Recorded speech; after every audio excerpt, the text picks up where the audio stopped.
The macabre story of Judges 19. You won't believe what you will see.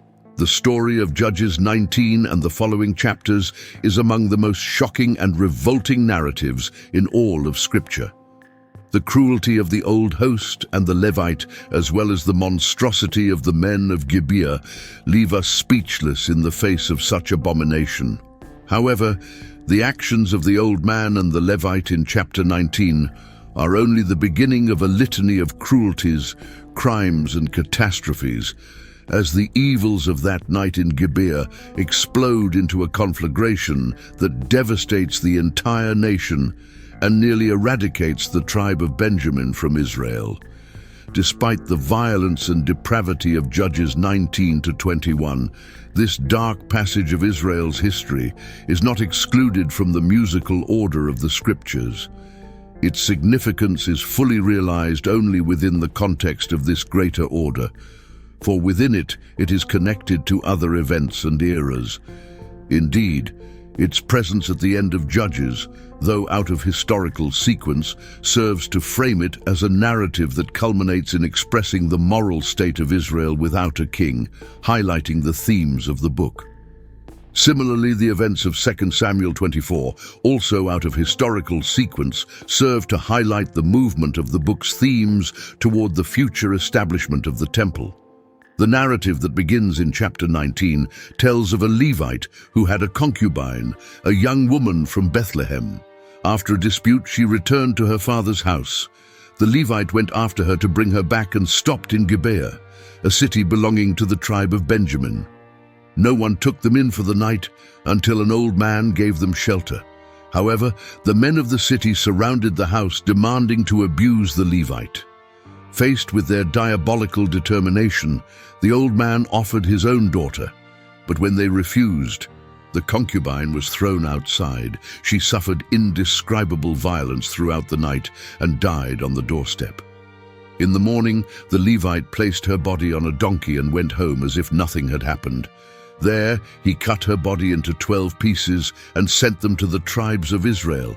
This triggered a terrible spiral of violence that consumed the entire nation, culminating in a war between all the tribes and the tribe of Benjamin, which protected the guilty.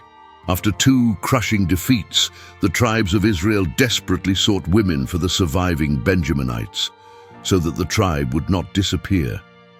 It is on this final horror that the book of Judges ends, a book that depicts 3 centuries of descent into hell, culminating in the paroxysm of the end. The more attentive readers of this text will quickly understand that it invites a deep comparison with the story of Lot and Sodom in Genesis 19. In both cases, 2 visitors arrive in a wicked city at nightfall, Genesis 19:1, Judges 19:14-15. They plan to stay in the public square, Genesis 19:2, Judges 19:15. But, at the insistence of a man from the city, in both cases someone whose origins were from outside the city, they stay at his house, Genesis 19:2-3, Judges 19:16-20, where they are fed and given drink, Genesis 19:3, Judges 19:21. The house is then surrounded by men from the city who want to rape the male visitors, Genesis 19:4-5, Judges 19:22. The men of the city are repelled by the host, Genesis 19:6-7, Judges 19:23, who offers 2 women to the mob instead of the male guest, Genesis 19:8, Judges 19:24. In both accounts, much attention is given to the doorframe as the threshold between safety and death, Genesis 19:6, 9, 11, Judges 19:22, 26, 27, and to the contrast between night and dawn, Genesis 19:1-15, 23, 27, Judges 19:11, 14, 15, 25, 26. In both cases, the result is the condemnation of the wicked city by the visitors, Genesis 19:13, Judges 19:29, 30, leading to its total destruction, Genesis 19:23, 29, Judges 20. The death of a woman at dawn, Genesis 19:26, Judges 19:26, is followed by an unsuccessful or tragic attempt at repopulation, Genesis 19:30-38, Judges 21. There are striking contrasts between these accounts. Lot puts himself in extreme danger to protect his guests, going out to speak directly with the mob, Genesis 19:6-9. He offers his daughters to the mob as an extreme measure intended to protect his guests. In contrast, the old man of Gibeah offers his daughter and the Levite's concubine, one of his guests, and it is possible that the old man only offered hospitality to the Levite when he realized that he was from the same region as himself. Judges 19 to 16:20. In the end, it is the concubine, a guest, who is thrown to the hostile mob. Lot's guilty willingness to sacrifice his daughters was a lesser evil, somewhat mitigated by the fact that he was clearly motivated by the extreme demands of hospitality. The old man of Gibeah, who did not appear to be in personal danger, was ready to sacrifice a guest. In Genesis 19, the angelic guests protect those in the house and prevent Lot from being harmed, instead of allowing the mob to do as they wished. Judges 19 to 24. They blind the mob. The Levite, in contrast, does not act as a guardian, but is willing to sacrifice his concubine to save his own skin. The Levite demonstrates a shocking indifference to his concubine. It appears that he retires for the night while she is brutally raped outside.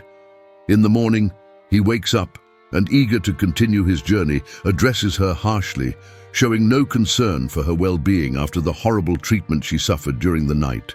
Judges 19:27. In the parallels between Gibeah and Sodom, we see that Israel had fallen to the level of repeating the most notorious sin of the people who inhabited the land before them, a fact accentuated by the Levites' deliberate choice to stay in Gibeah instead of a non-Israelite city, verses 11 to 12. As a result, Gibeah suffered the same destruction as the paradigmatic Sodom and the cities of the plain, with its smoke rising to the heavens. Judges 20:40, Genesis 19:28. This judgment and its unpleasant consequences lead the era of the judges to its darkest point. If the golden calf was Israel's initial fall at Sinai, Gibeah is the great fall of Israel in the land, the sin that reveals they had become indistinguishable from the people they were sent to expel. Before being engulfed by the thick darkness of Gibeah and its terrors, the narrative of Judges 19 begins with a strange but vaguely premonitory vignette. The Levite, seeking the return of his unfaithful concubine, goes to Bethlehem to win her back. He finds her and speaks kindly to her, after which she takes him to her father's house, where the Levite receives generous hospitality. Several verses are dedicated to describing the Levite's prolonged stay at his father-in-law's house. The father-in-law successfully delays the Levite's departure 5 times, until the Levite finally insists on leaving. A sense of an urgently and dangerously delayed journey arises. The delay in leaving the father-in-law's house is one of the triggering factors for the events that follow. In his commentary on the book, James Jordan observes, "We cannot help but notice how the writer emphasizes that the father-in-law tried to prevent the Levite's departure.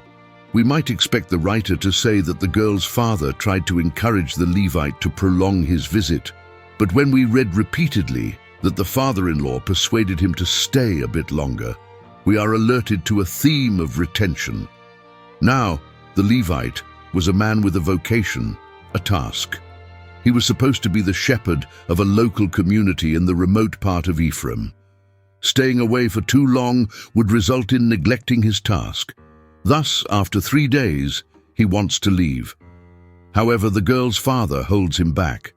This reminds us of Laban, who tried to retain Jacob, and of Pharaoh's retention of Israel.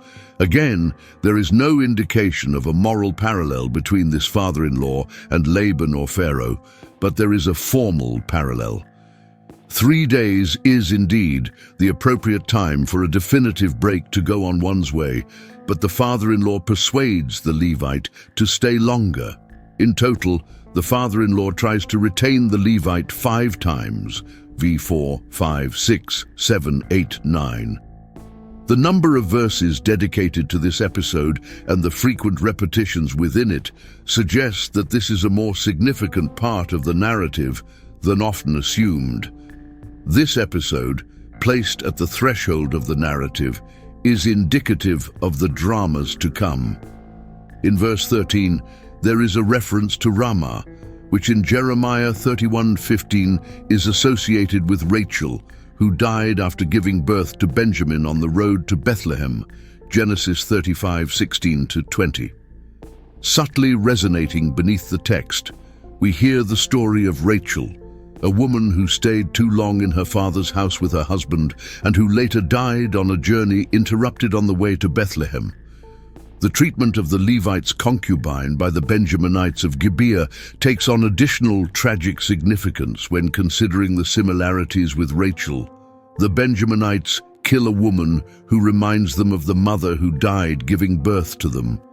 As a consequence of their crime, the tribe of Benjamin is nearly annihilated. A story of nocturnal death on the threshold recalls the great events of the Exodus, when the Israelites were preparing for the plague of the firstborn and the celebration of Passover, marking the doorposts and lintels of their houses with blood. Several important themes surround the Passover event, including the themes of birth and the firstborn. Through the Passover, the Lord set apart for himself all the firstborn males of Israel. Exodus 13:2, Numbers 3:13. Subsequently, he took the Levites in place of the firstborn, Numbers 3:12, 40-51. The Levites were charged with caring for the house of the Lord and representing the divine husband to his bride. Through the events of the Exodus, the Levites were separated as the threshold tribe. They were the liminal tribe that maintained the proper boundaries and crossings. They defended the realms against invasions and inhabited the threshold of Israel, neither entirely foreign nor entirely familiar. They were set apart from the nation as the Lord's special possession. They did not have territory like the other tribes, their inheritance being service to the Lord, Joshua 18:7. The cities of the Levites were located within other territories, and all the cities of refuge were Levitical cities. The fact that the main protagonist of the narrative in Judges 19 is a Levite is notable, if only because it reveals something of the importance of the themes of inhospitality that permeate the narrative. Although the Levite walks to the house of the Lord, no one receives him in their home. Verse 18. The fact that the visitor is a Levite aggravates the inhospitality of the city. The Levite represents the Lord and has a particular dependence on the hospitality of Israel. That no one offers him hospitality is a sign of the inhabitants' attitude towards the God who gave them the land they dwell in. This also accentuates the cruelty and perversity of the Levite in his treatment of his concubine. The Levite is charged with guarding the thresholds of Israel, protecting the Lord's bride, and representing the love of the divine husband. The divine husband, the life of the Levite, is threatened, just as the lives of the firstborn were during the Exodus, and being on the right side of a protective threshold was crucial. However, instead of guarding the threshold, the Levite allows his safety to be purchased at the cost of his concubine's life. Instead of protecting the bride, the Levite throws her to the dogs of Gibeah to be torn apart. Instead of representing the divine husband of Israel, the Levite demonstrates extreme indifference toward his concubine. The concubine and the Levite are figures of Israel and its religious guardians. What emerges from this text is a devastating indictment against Israel's religious guardians. The guardians are indifferent to the safety and well-being of the Lord's bride. They have abandoned their post at the threshold and turned the place, which in other circumstances would be associated with new birth, into a site of death. Israel, the bride, after pursuing her sin and being mistreated by those who should guard her, is now dismembered, cut into 12 pieces. In the first book of Samuel, there is a striking repetition of the themes of Judges 19-21, when Saul is established as the new guardian of Israel. The story of the Levite and his concubine begins with the Levite, his servant, and 2 donkeys going in search of the lost concubine. Similarly, Saul's story starts with Saul and a servant searching for some lost donkeys. However, Saul soon learned that the donkeys had already been found, and that it was he who had been found, the sought-after husband of the nation, the one on whom all Israel's desire was fixed. 1 Samuel 9:20. Samuel also gave Saul the priestly portion of the meal. 1 Samuel 9:24. Perhaps identifying him as a quasi-priestly guardian of the nation's house. Saul himself was a Benjaminite, a man from a tribe that had almost been entirely annihilated. When Saul says to Samuel, "Am I not a Benjaminite from the least of the tribes of Israel?" The whole story of Gibeah and the ensuing national tragedy looms in the background. Indeed, Saul came from the very city of Gibeah, the city whose wickedness nearly led to Benjamin's extermination. 1 Samuel 10:26, 11:4. Yet, from the ashes of the tribe of Benjamin, the Lord laid the foundation of the kingdom. The story of the Levite and his concubine begins with a reference to the fact that in those days there was no king in Israel. In Saul's story, we see this issue being addressed. Gibeah is not the only significant place name in Saul's story.